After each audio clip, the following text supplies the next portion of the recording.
নির্বাচন খেলার দিন শেষ, খুব শীঘ্রই হচ্ছে হাসিনা মুক্ত বাংলাদেশ। আমেরিকা থেকে হাসিনাকে অবিলম্বে তত্ত্বাবধায়ক সরকারের হাতে ক্ষমতা হস্তান্তর করে পদত্যাগ করার কঠিন নির্দেশ দেওয়া হয়েছে।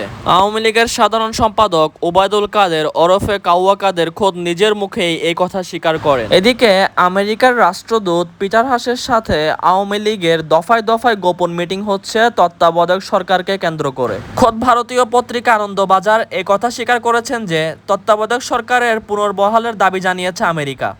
এছাড়াও তত্ত্বাবধায়ক সরকার ছাড়া একটি সঠিক সুষ্ঠু নির্বাচন হবে না তা ইতিমধ্যে সকল দেশ জেনে গেছে। ইউরোপীয় ইউনিয়ন থেকে ইতিমধ্যে হাসিনার বিপক্ষে 6 কংগ্রেসম্যানের চিঠি দিয়েছেন জো বাইডেনকে। এদিকে পিটার হাস আমেরিকা যাওয়ার পেছনে মারাত্মক এক রহস্য উন্মোচন হয়েছে। পিটার হাস খোদ নিজেই তত্ত্বাবধায়ক সরকারের আন্ডারে কিভাবে বাংলাদেশে নির্বাচন হবে তা নিয়ে জো বাইডেনের সাথে কথা বলছে।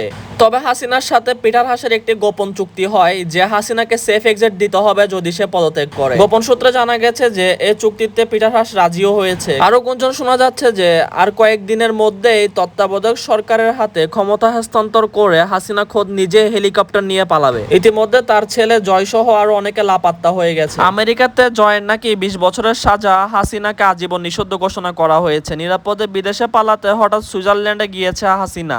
আমেরিকাতে টাকা পাচার করে সবাই ধরা খেয়েছে। হাসিনার লোকজন কারো কারো 10, 20 এবং 100 বছরের জেল এবং $10 লাখ ক্ষতিপূরণ দেওয়া লাগবে, কারণ সবাইকে ইন্টারপোলের মাধ্যমে গ্রেফতার করে আমেরিকার আদালতে এনে বিচার করা হবে। হাসিনার লোকজন এখন দেশের টাকা পাচার করে না পারছে নিজে খেতে, না পারছে দেশের জন্য কাজে লাগাতে। পরিণাম মরার আগ মুহূর্ত পর্যন্ত আমেরিকা জেলে থাকতে হবে। তাই দর্শক, আজকের অত্যন্ত হাসিনা সরকারের বিরুদ্ধে ব্যবস্থা নিতে বাইডেনকে 6 কংগ্রেসম্যানের চিঠি।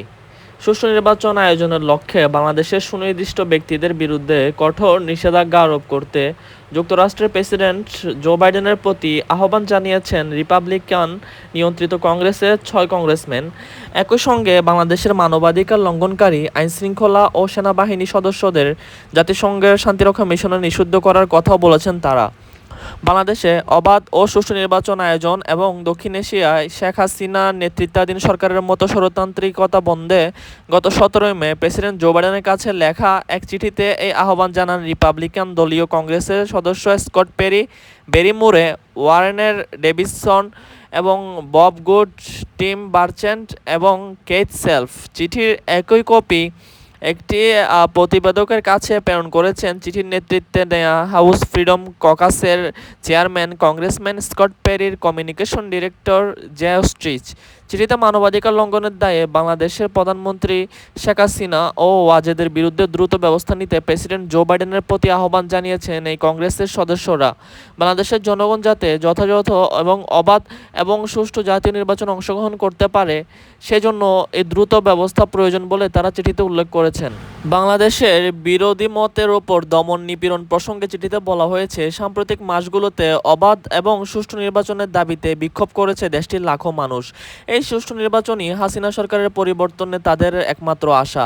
এই আন্দোলন দমাতে নির্যাতন, গুম এবং বিচার বহির্ভূত হত্যাকাণ্ডের অন্যতম হাতিয়ার র্যাবকে ব্যবহার করে শান্তিপূর্ণ আন্দোলনকারীদের গ্রেফতার, ভীতি প্রদর্শন করা হয়েছে, এমনকি হত্যা পর্যন্ত করা হয়েছে। হিউম্যান রাইটস ওয়াচ বিভিন্ন সংস্থা র্যাবকে সরকারের ডেথ স্কোয়াড হিসেবে উল্লেখ করেছে।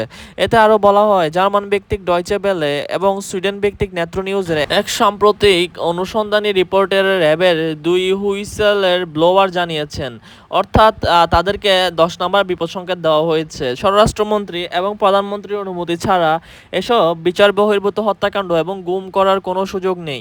চিঠিতে বলা হয়েছে, 1 বছরের বেশি সময় আগে গুরুতর মানবাধিকার লঙ্ঘনের দায়ে র্যাবসহ আইনশৃঙ্খলা বাহিনীর বেশ কয়েকজন কর্মকর্তার উপর নিষেধাজ্ঞা আরোপ করে যুক্তরাষ্ট্র। এই নিষেধাজ্ঞার পরও আইনশৃঙ্খলা বাহিনীর বেশ কয়েকজন কর্মকর্তার উপর নিষেধাজ্ঞা আরোপ করে যুক্তরাষ্ট্র। এই নিষেধাজ্ঞার পরও হাসিনা নেতৃত্বাধীন সরকার বাংলাদেশের জনগণের উপর নির্যাতনের মাত্রা আরও বাড়িয়েছে।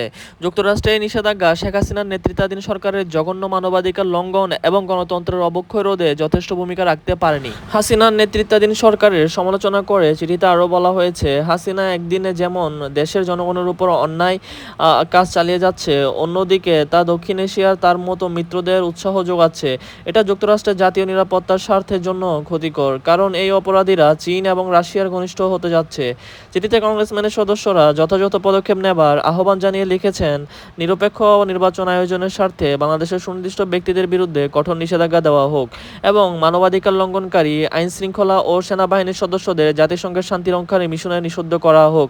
চিঠিতে বলা হয়েছে, ২০০৯ সালে শেখ হাসিনার নেতৃত্বাধীন সরকার ক্ষমতায় বসার পর থেকে হাজারো মানবাধিকার লঙ্ঘনের ঘটনা ঘটিয়েছে র্যাব, যার বর্ণনা জাতিসংঘ এবং amnesty international, human rights watch, freedom house সহ বিভিন্ন মানবাধিকার সংস্থার রিপোর্টে উঠে এসেছে। রিপোর্টগুলোতে বলা হয়েছে, হাসিনার নেতৃত্বাধীন সরকার গণতান্ত্রিক ব্যবস্থাকে প্রত্যাখ্যান করেছে, ব্যাপকভাবে নাগরিকদের মানবাধিকার লঙ্ঘন করেছে, নির্যাতন এবং বিচার বহির্ভূত হত্যাকাণ্ড ঘটিয়েছে, সাংবাদিকদের জেলে পাঠিয়েছে, বিরোধী দলের লোকদের গুম করেছে এবং শান্তিপূর্ণ বিক্ষোভে অংশগ্রহণকারীদের উপর হামলা চালিয়েছে এবং হত্যা করেছে। এতে বলা হয়েছে, হাসিনার নেতৃত্বাধীন সরকারের এসব পরিকল্পিত মানবাধিকার লঙ্ঘনের ঘটনা শুধু যে রাজনৈতিক বিরোধী মতের সঙ্গে ঘটেছে তা নয়, বরং নিগ্রোষ্ঠী এবং ধর্মীয় সংখ্যালঘুরাও এ সরকারের হাত থেকে রেহাই পায়নি, সকলে নির্যাতিত হয়েছে। এতে বলা হয়, শেখ হাসিনা ক্ষমতায় আসার পর থেকে দেশটিতে হিন্দু জনগোষ্ঠীর সংখ্যা অর্ধেক কমেছে। লুটপাট, ঘরে আগুন দেওয়া, মন্দির এবং মূর্তি ভাঙচুর, খুন, ধর্ষণ এবং জোর করে ধর্মান্তরিত সহ নানা নির্যাতনের কারণে হিন্দুরাও বাংলাদেশে ত্যাগ করেছে। শেখ হাসিনা সরকারের শাসনামলে সংখ্যালঘু খ্রিস্টানরাও নির্যাতিত হয়েছে। খ্রিস্টানদের গির্জাও লুটপাট, আগুন এবং যাজাকারদের কারাগারে পাঠানো হয়েছে এবং ধর্মতান্ত্রিক অভিযোগ করা হয়েছে। এদিকে একের পর এক জেগে উঠেছে সৈনিকেরা, লাঠিসোঁটা নিয়ে ইসলামী আন্দোলনের নেতাকর্মীদের বিক্ষোভ। বরিশাল সিটি কর্পোরেশন নির্বাচনে ইসলামী আন্দোলন বাংলাদেশের মেয়র প্রার্থী সৈয়দ ফয়জুল করিমের উপর হামলার ঘটনায় দলীয় নেতাকর্মী সমর্থকরা লাঠিসোঁটা নিয়ে বিক্ষোভ করেছেন। আজ দুপুরের দিকে নগরের হাতেমালি কলেজ চৌমাথা এলাকায় ফয়জুল করিমের উপর হামলার ঘটনা ঘটে। এতে তিনি আহত হন। এ অবস্থায় তিনি বরিশাল মেট্রোপলিটন পুলিশ কমিশনের কাছে অভিযোগ জানান। ফয়জুল করিম বলেন, সাবেরা খাতুন মাধ্যমিক বালিকা বিদ্যালয়ের কেন্দ্র থেকে বের হওয়ার পর হাতেমালি কলেজের চৌমাথার কাছে এলে ৩০ থেকে ৪০ জন নৌকা সমর্থক ব্যক্তি তার উপর অতর্কিত হামলা চালান।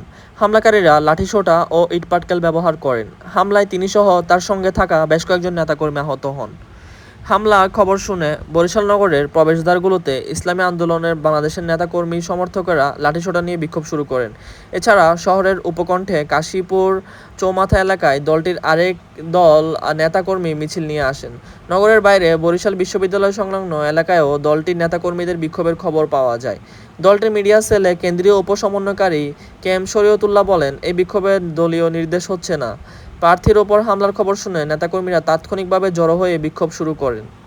তো দর্শক, ধন্যবাদ সবাইকে ভিডিওটি না টেনে শেষ পর্যন্ত দেখার জন্য। আপনারা অবশ্যই আমাদের চ্যানেলটিতে নতুন হলে সাবস্ক্রাইব করে পাশে থাকা বেল আইকনটি অন করে দিবেন পরবর্তী যে কোনো আপডেটের জন্য। দেখা হচ্ছে পরবর্তী আপডেটে, সাথেই থাকুন। ধন্যবাদ।